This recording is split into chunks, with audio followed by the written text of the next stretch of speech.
Pernahkah korang terfikir, dalam setiap amanah yang kita pegang, apa yang paling Tuhan pandang tinggi? Kisah dalam kitab Raja-Raja Kedua, bab 12 ayat 15, ada cerita pasal orang-orang yang diberikan kepercayaan penuh.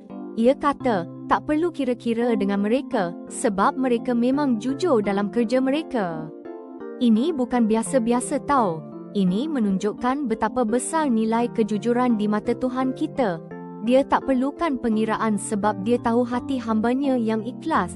Jadi, kawan-kawan, kejujuran tu bukan cuma pasal tak mencuri duit je, tapi lebih kepada pegang janji, buat kerja dengan telus, dan tak menipu dalam apa jua keadaan. Bila kita hidup dengan integriti, kita sebenarnya sedang mencerminkan kasih sayang Tuhan yang tak berkesudahan.